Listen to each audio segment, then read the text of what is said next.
In this lesson, we'll discuss learning target number 2. We're going to focus on Boyle's law, which describes the relationship between the pressure and the volume of gas. Pressure is defined as the force exerted on an object per unit surface area. The SI unit is known as the Pascal, which is defined as 1 Newton per meter squared. It essentially measures how many gas particles are hitting the container per unit time.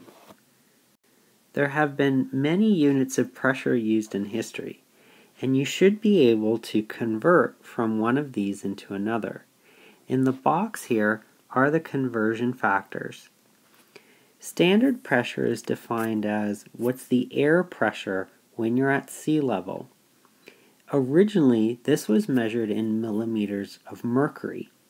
This is because Galileo designed the first barometer using a dish full of mercury and measured how much mercury got squirted up in a glass tube as the air from the atmosphere pushed down on the surface.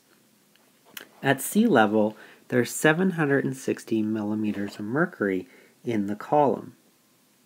Air pressure was later linked to changes in weather, where when we have high pressure systems, the weather is generally clear and sunny.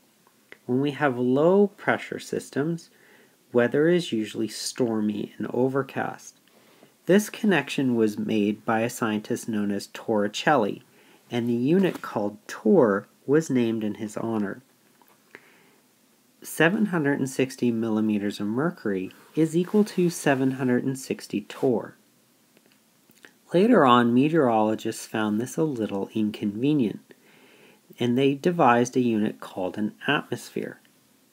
760 torr is equivalent to 1 atmosphere of pressure.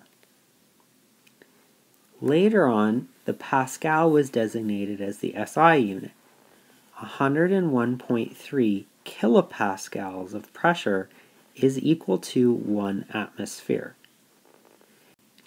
The imperial measurement system, still used in the United States, uses PSIs, or pounds per square inch, for their unit of pressure. There are 14.7 PSIs in 101.3 kPa. You will be expected to memorize these conversions as well as be able to use them in math questions. Here is an example. If I have a gas that's at 275 kPa, how many torr is that? Whenever converting from one unit into another, use a conversion factor and times by what you want over what you already have.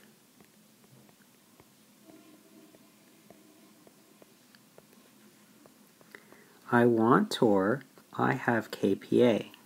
Now you get the numbers for the conversion factor by the numbers that are inside of this box.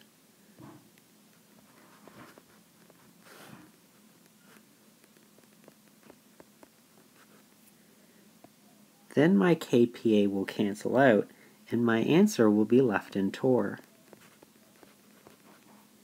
When I do the math, I take 275 times 760 divided by 101.3.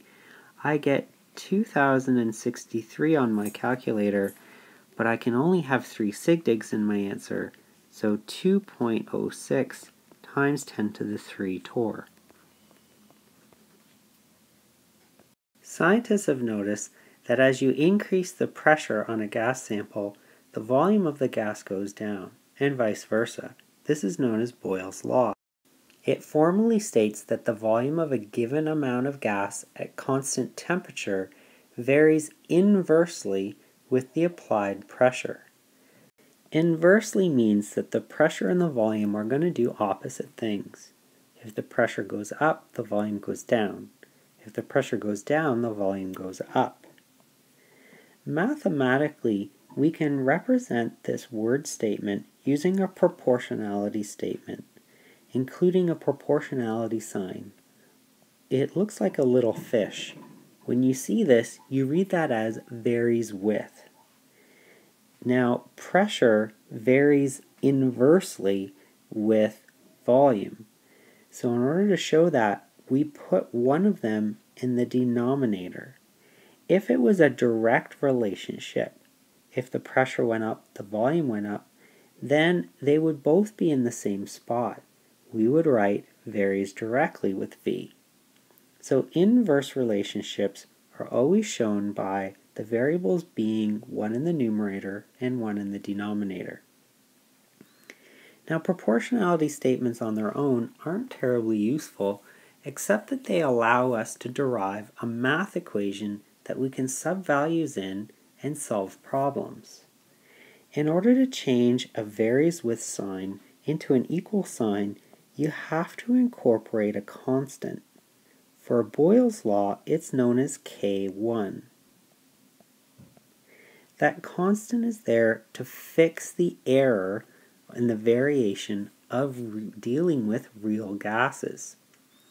A real gas doesn't have a perfect inverse relationship. Perfectly, if you double the pressure, the volume should be cut in half. But a real gas might only be cut by a factor of 1.8. That K1 constant is for a particular gas that you're using in a question.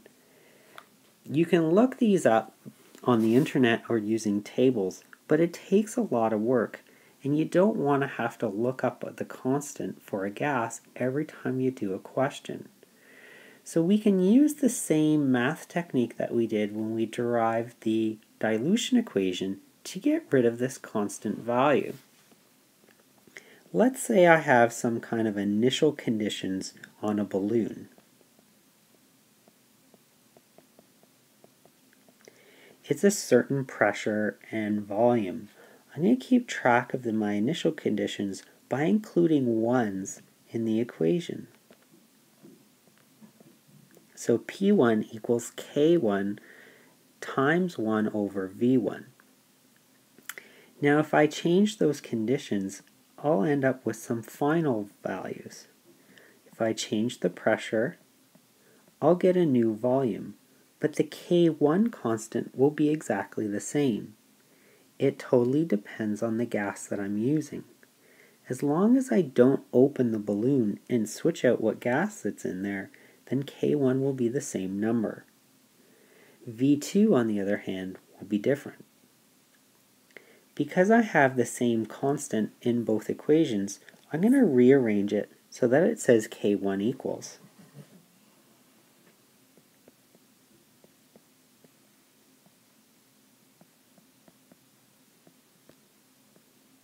And then I can set these two equations equal to each other.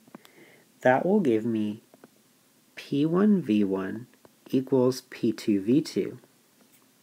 And it does not include any K1 Boyle's law constant. Now, there are a couple of conditions in order to use this math equation. This equation is only valid if temperature stays constant. If the pressure and the temperature of the balloon change, I can't use this form of Boyle's law. The second thing that must stay constant is the amount of gas.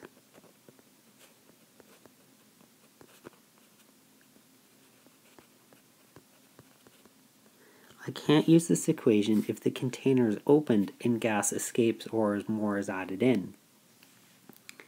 And thirdly, this equation can only be used if you have a gas that's in a flexible container.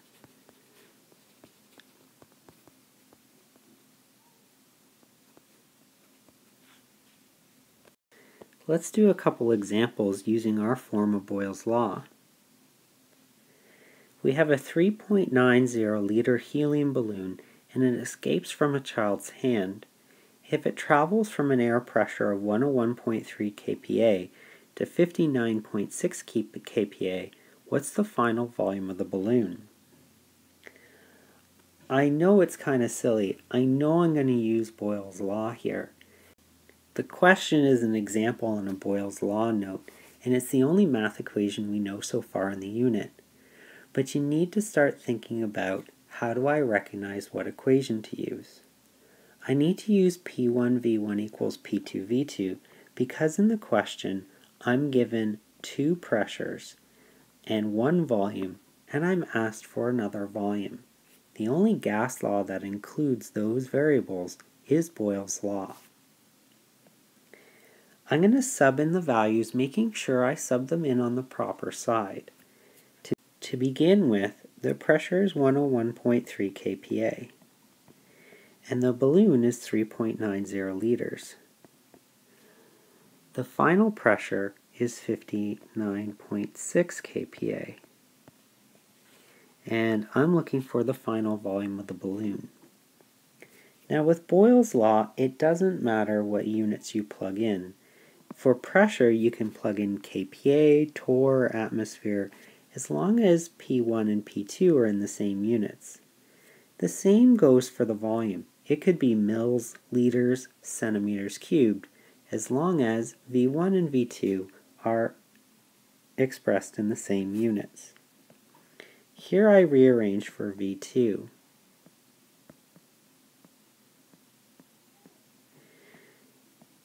And I round to 3 sigdigs because of the 3.90.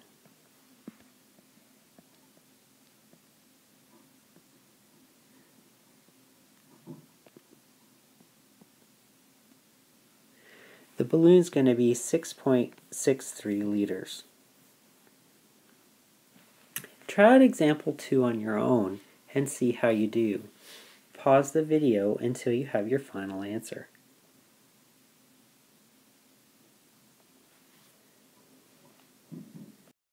Here's the answer for example 2. I've got a 12-liter beach ball at standard pressure. Remember, standard pressure is 101.3 kPa.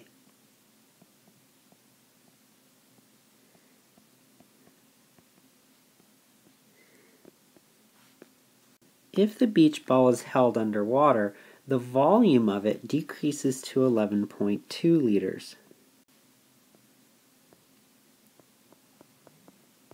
The only thing I'm missing is the final pressure. That's what I'm asked for in the question. If I rearrange for P2, it's going to be 101.3 times 12 divided by 11.2.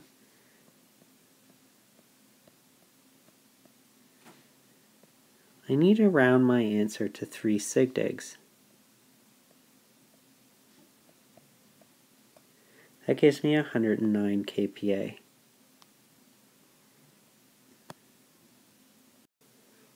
For homework, complete the Boyle's Law questions listed on your Unit 5 assignment cover sheet.